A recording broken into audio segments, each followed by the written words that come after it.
नमस्कार, रामबाण क्लासेज के डिजिटल मंच पर आपका स्वागत है और मेरा नाम है बलराम योगी।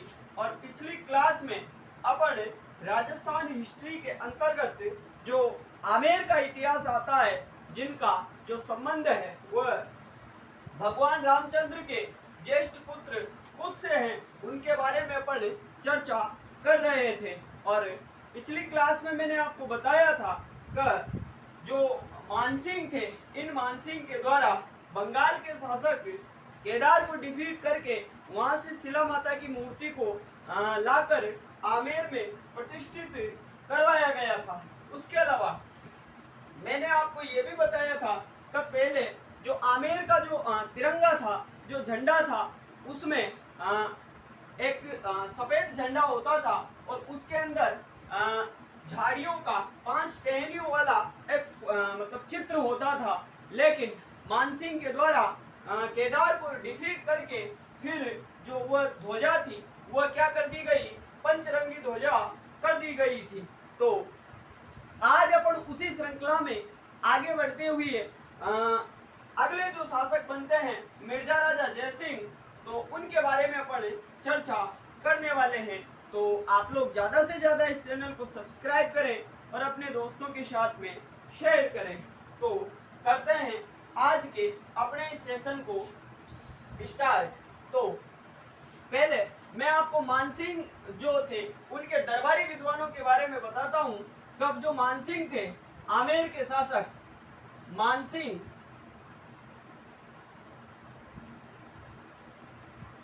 इन मानसिंह के दरबारी विद्वान कौन कौन थे? तो अगर अपन इनके दरबारी विद्वानों की बात करें तो दरबारी विद्वानों में एक आते हैं मुरारी दास।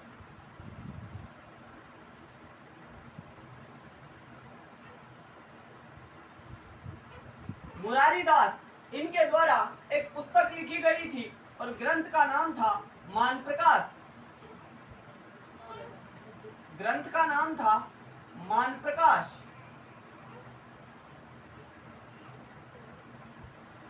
उसके अलावा बात करें अपन तो एक विद्वान आते हैं पुंडरीक विठल। पुंडरीक विठल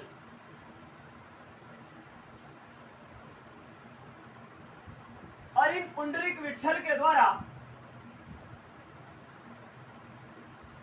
कौन कौन से ग्रंथ लिखे गए? जैसे बात करें अपन रागमाला,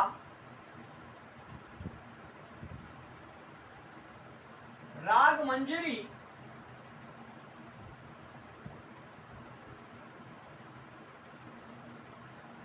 राग चंद्रोदय,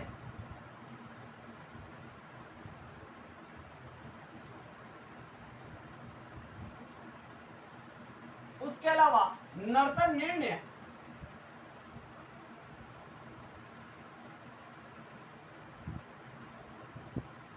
ये ग्रंथ किसके द्वारा लिखे गए थे? तो पुंडरीक विठल के द्वारा ये ग्रंथ लिखे गए थे। अगले जो इनके दरबारी विद्वान थे उनका नाम था जगन्नाथ।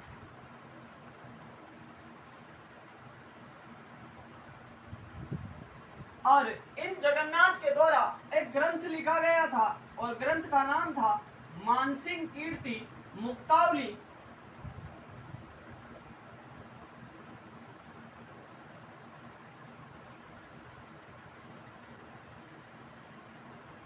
मानसिंह कीर्ति मुक्तावली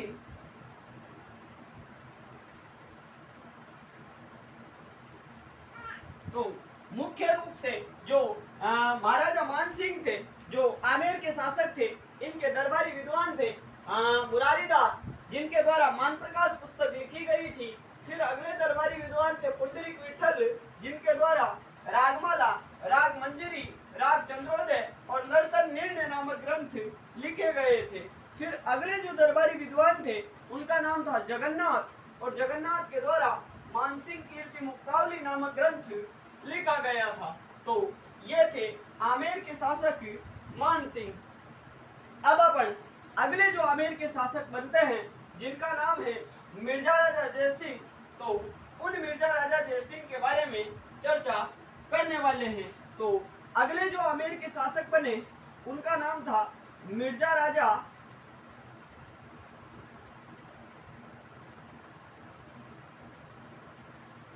जयसिंह।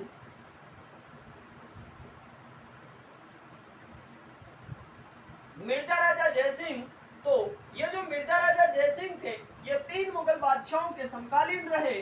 तो ये 3 मुगल बादशाहों के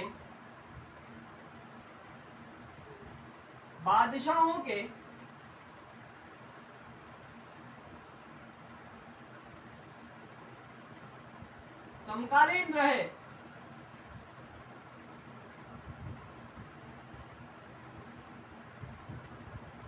मुगल बादशाहों के समकालीन रहे।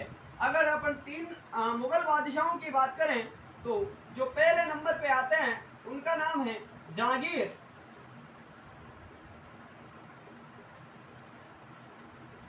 अगले जो थे उनका नाम था शाहजहां।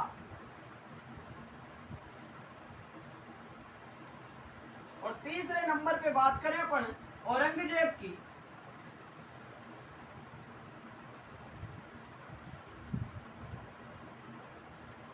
तो जो मिर्जा राजा जयसिंह थे जो आमेर के शासक थे ये 3 मुगल बादशाहों के समकालीन रहे।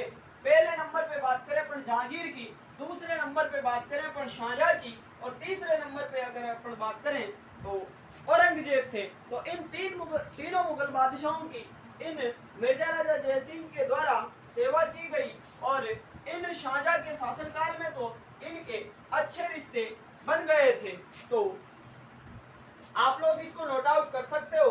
अब मैं आपको आगे के बारे में बताने वाला हूँ कि किस प्रकार से जहांगीर के द्वारा इस मिर्जा राजा जयसिंह को जो मलिक अंबर आता है जिसने अहमदनगर में मुगलों के विरुद्ध विद्रोह कर रखा था, किस प्रकार से इस मिर्जा राजा जयसिंह के द्वारा उसको डिफीट किया गया, किस प्रकार से इस शाहजहां के द्वारा इस मिर्जा राजा जयसिंह को काबुल अर्थात अफगानिस्तान पर आक्रमण करने के लिए भेजा गया था, उनके बारे में मैं आपको बताने वाला हूं। तो आप इसको नोट आउट कर सकते हो।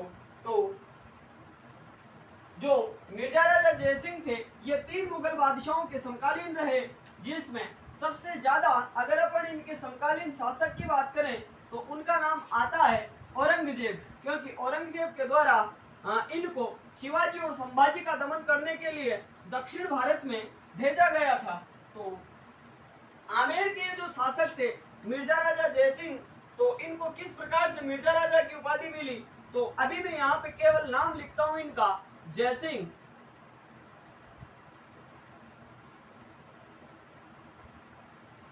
जयसिंह, तो ये जो पहले समकालीन शासक थे मुगल वंश के,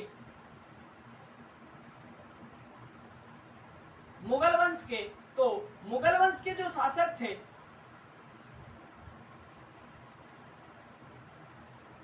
जो इनके सर्वप्रथम जो इनके समकालीन रहे थे उनका नाम था जहांगीर। दूसरे नंबर पे अगर अपन बात करें तो जो मुगल वंश के शासक थे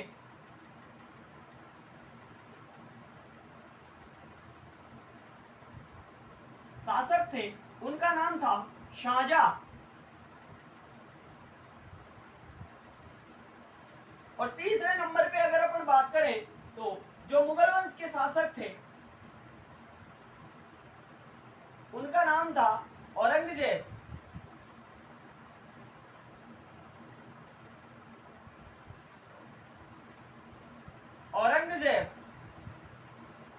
तो ये जो शासक थे मुगल वंश के जहांगीर, इनके समय में जो अहमदनगर आता है, अहमदनगर, और अहमदनगर के जो सामंत थे, जो शासक थे, उनका नाम था मलिक अंबर।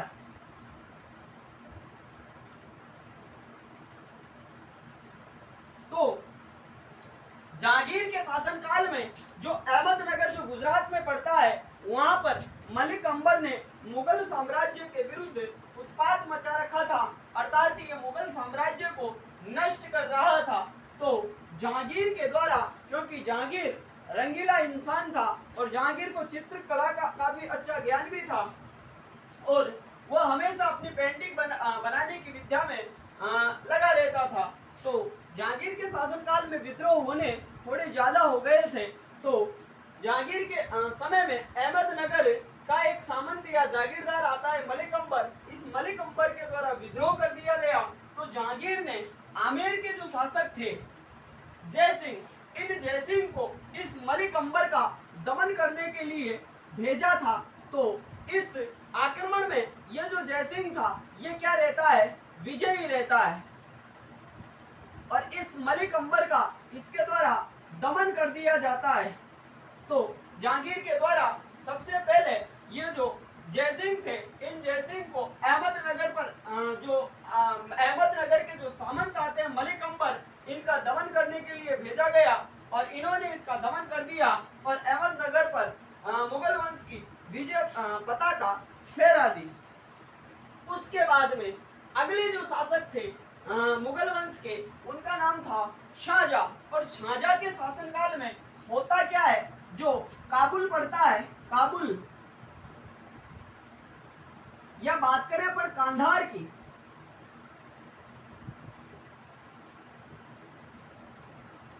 कांधार की, या आप वैसे काबुल भी लिख सकते हो, काबुल। और काबुल कहां पे पड़ता है, अफगानिस्तान में।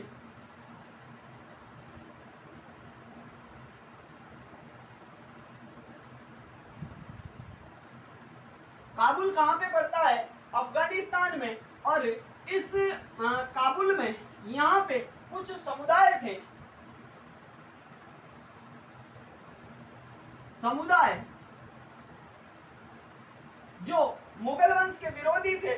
उन मुगल वंश के विरोधियों का दमन करने के लिए इस शाहजहां के द्वारा, जो मुगल वंश के शासक थे, इन शाहजहां के द्वारा इस मिर्जा राजा जयसिंह को इन समुदायों का दमन करने के लिए भेजा जाता है। किसके द्वारा, शाहजहां के द्वारा। किसके द्वारा भेजा गया, आपकी बार शाहजहां के द्वारा इस जयसिंह को भेजा गया।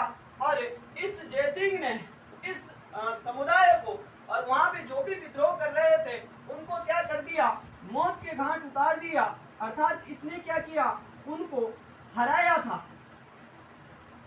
उनको क्या कर दिया, डिफीट कर दिया।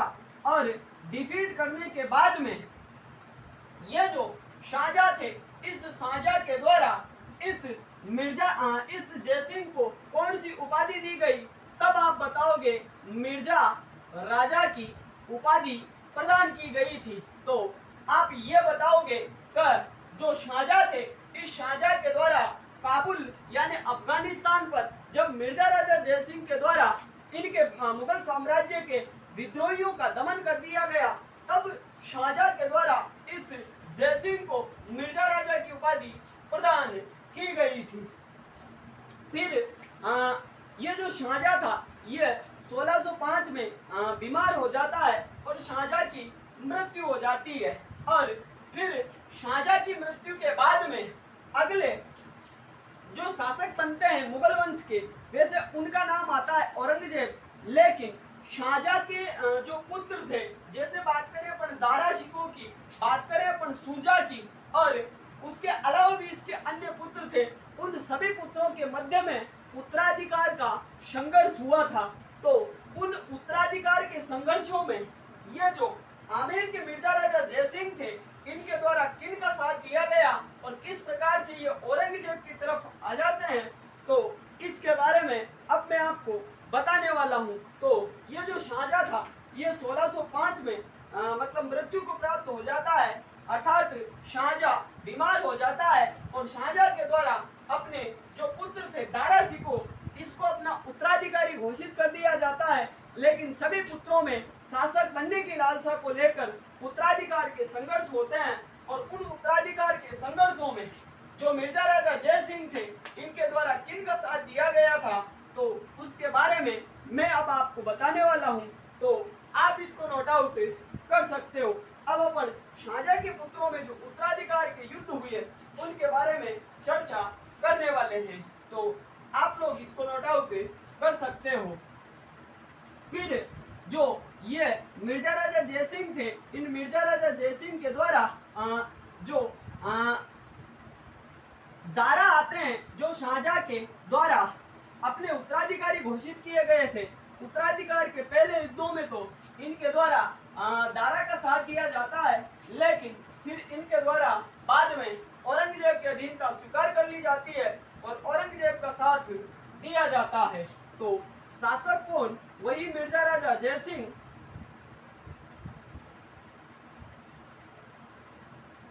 मिर्जा राजा जयसिंह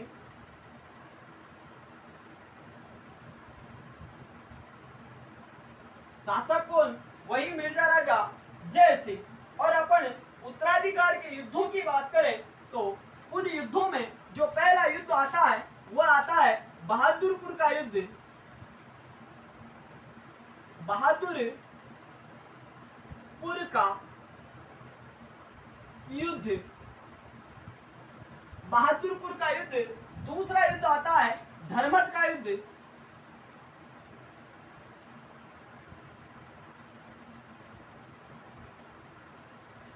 धर्मत का युद्ध।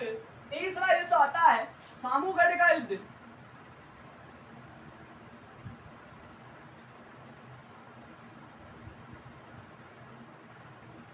और चौथा युद्ध आता है खजुआ का युद्ध।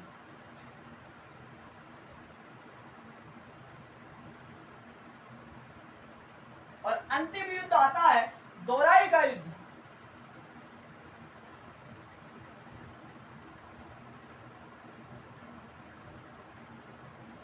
दोराई का युद्ध। तो ये जो बहादुरपुर का युद्ध था, ये शाहजहां के दो पुत्र कौन कौन से? दारा शिकोह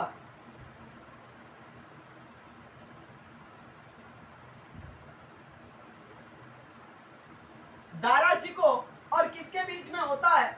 शुजा के बीच में होता है। दारा शिकोह और शुजा के बीच में ये जो बहादुरपुर का युद्ध है, ये बहादुरपुर का युद्ध होता है। और जो आमेर के जो मिर्जा राजा जयसिंह थे, इन मिर्जा राजा जयसिंह के द्वारा किसका साथ दिया गया था? तो दारा शिकोह का इसने साथ दिया। और युद्ध का परिणाम क्या रहा? बहादुरपुर के युद्ध का परिणाम क्या रहा? कर दारा शिकोह इस युद्ध में विजयी रहता है। विजयी रहता है। ये तो बताया मैंने आपको बहादुरपुर का युद्ध। दूसरा युद्ध होता है धर्मत का युद्ध। और ये जो धर्मत का युद्ध था, इसमें एक तरफ रहते हैं दारा शिकोह। दारा शिकोह और दूसरी तरफ इस युद्ध में रहते हैं औरंगजेब।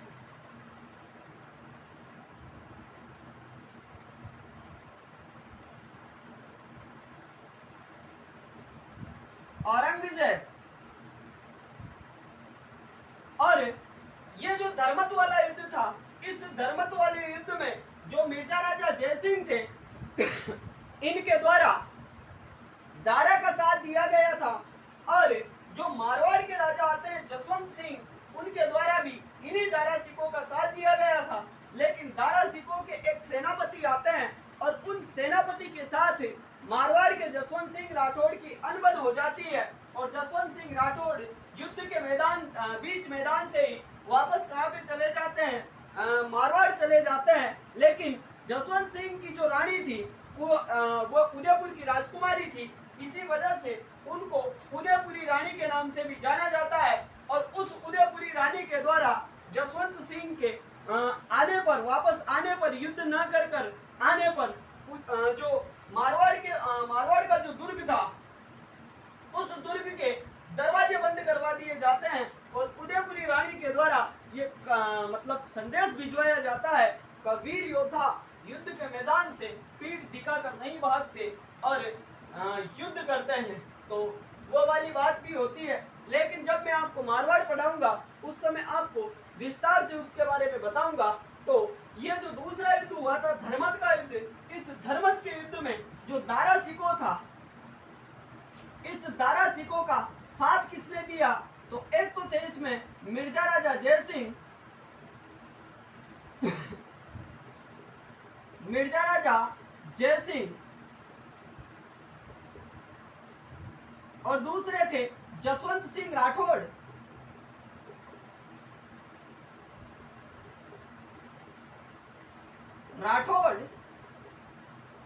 और इस युद्ध के अगर अपन परिणाम की बात करें तो इस युद्ध में औरंगजेब क्या रहता है, विजयी रहता है। और ये जो दारा सिकों थे, इन दारा सिकों को हार का सामना करना पड़ता है। फिर अगला जो युद्ध होता है सामूगढ़ का युद्ध।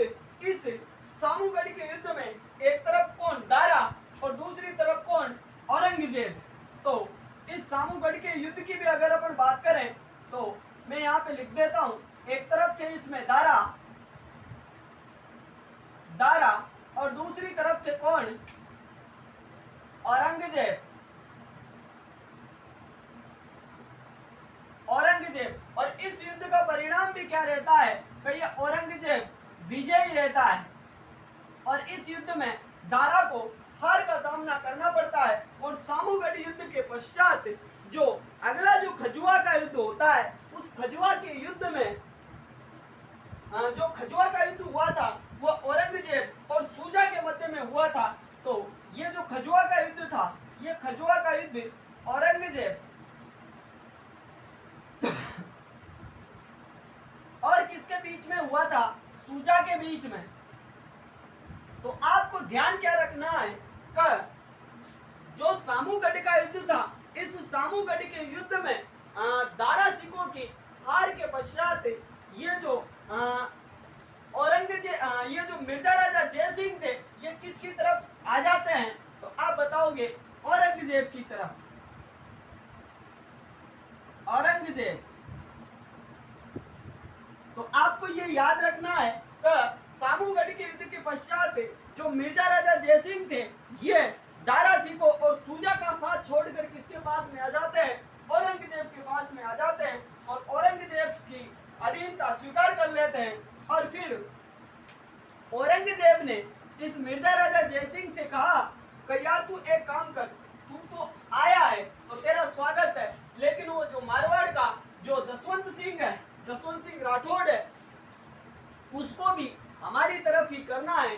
तो ये जो खजुआ का युद्ध हुआ था, इस खजुआ के युद्ध में ये जो औरंगजेब थे, इन औरंगजेब के साथ में कौन कौन आ जाते हैं। एक तो आ जाता है मिर्जा राजा जयसिंह,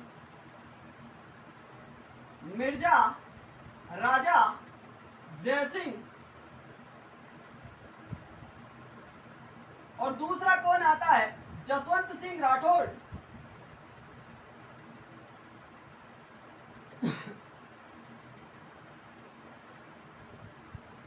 और पहले मैंने आपको बताया था तो उत्तराधिकार के इन सभी युद्धों में जो मिर्जा राजा जयसिंह और जसवंत सिंह राठौड़ थे, इनके द्वारा कभी दारा का साथ दिया गया तो कभी शूजा का साथ दिया गया। लेकिन सामूगढ़ के युद्ध के पश्चात अगला जो खजुआ का युद्ध होता है, इस खजुआ के युद्ध में जो औरंगजेब थे, इन औरंगजेब की तरफ से आमेर के मिर्जा राजा जयसिंह और ये जो जसवंत सिंह राठौड़ थे, ये लड़े थे। और जसवंत सिंह राठौड़ को इन औरंगजेब की तरफ आने के बाद में भी इनके द्वारा तो सूजा का ही सपोर्ट किया गया था। फिर मैं आपको आगे बताऊंगा कि ये जो जसवंत सिंह राठौड़ थे, इन जसवंत सिंह राठौड़ के द्वारा जब सूजा का साथ दिया गया तो औरंगजेब ने हालांकि इनसे कहा तो कुछ नहीं, लेकिन नाराज होकर इनका जो तबादला था वो किधर कर दिया, काबुल, कांधार, अफगानिस्तान की तरफ कर दिया था।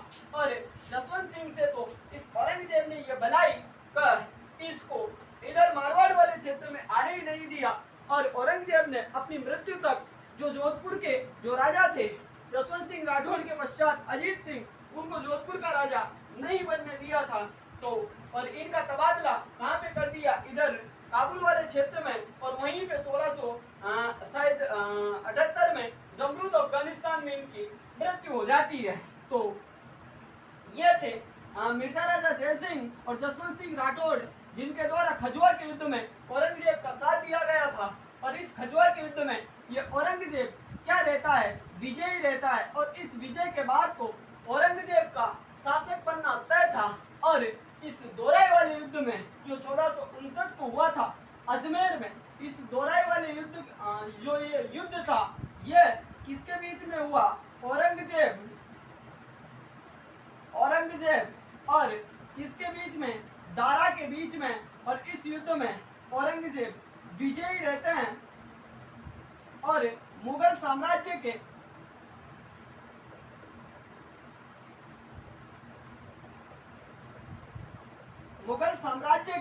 शासक बनते हैं।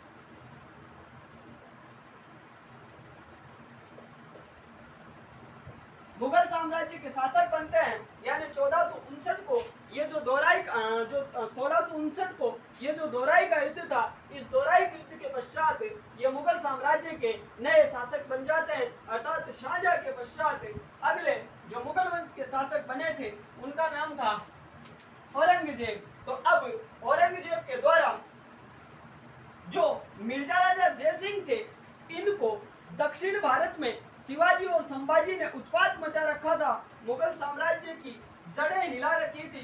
तो उनका दमन करने के लिए इन मिर्जा राजा जयसिंह को किसके द्वारा भेजा जाता है? अब औरंगजेब के द्वारा। और इस प्रकार से 11 जून 1665 को अपने सामने एक संधि आती है और संधि का नाम है पुरंदर की संधि। तो पुरंदर की संधि के बारे में भी मैं आपको बताने वाला हूँ किस प्रकार से और कैसे ये पुरंदर की संधि होती है, और जो पुरंदर की संधि है वह किन किन के मध्य में हुई थी और इन संधि की क्या शर्तें रखी गई थी। तो शर्तें तो खैर कभी एग्जामों में पूछी नहीं जाती है, लेकिन किन के बीच में हुई थी तो उसके बारे में अपन चर्चा करने वाले हैं। तो मिर्जा राजा जयसिंह के समकालीन अब जो मुगल वंश के शासक थे उनका नाम था अब जो मुगल वंश के जो शासक थे उनका नाम था औरंगजेब।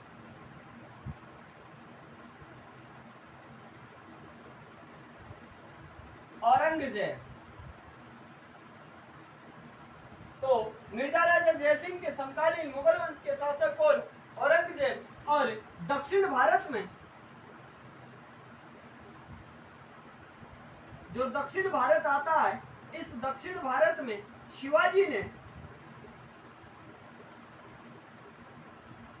शिवाजी ने मुगल साम्राज्य के विरुद्ध में विद्रोह कर रखा था। तो ये जो औरंगजेब थे, इन औरंगजेब के कहने पर ये जो मिर्जा राजा जयसिंह थे ये शिवाजी का दमन करने के लिए आए, लेकिन ये शिवाजी का दमन नहीं कर सके और एक संधि हुई और संधि का नाम था पुरंदर की संधि। पुरंदर की संधि कौन सी संधि? पुरंदर की संधि। और पुरंदर की संधि हुई 11 जून 1665 को। और यह पुरंदर की संधि शिवाजी और मिर्जा राजा जयसिंह के मध्य में हुई थी। और मिर्जा राजा जयसिंह औरंगजेब की तरफ से प्रतिनिधित्व कर रहे थे। तो जो पुरंदर की संधि होती है वो 11 जून 1665 को होती है। और ये जो पुरंदर की संधि थी, ये पुरंदर की संधि शिवाजी और मिर्जा राजा जयसिंह के मध्य में हुई थी। और इस संधि के तहत जो शिवाजी थे, इन शिवाजी महाराज को जो मुगल वंश के शासक थे औरंगजेब, इनके दरबार में उपस्थित होना था। तो औरंगजेब का जो दरबार था, इस संधि के तहत शिवाजी को इस मुगल वंश के शासक औरंगजेब के दरबार में आना पड़ा था। और मिर्जा राजा जयसिंह ने इस औरंगजेब से कहा था कि जैसे ही शिवाजी आपके दरबार में आए, आप उनका स्वागत करेंगे, उनका सत्कार करेंगे।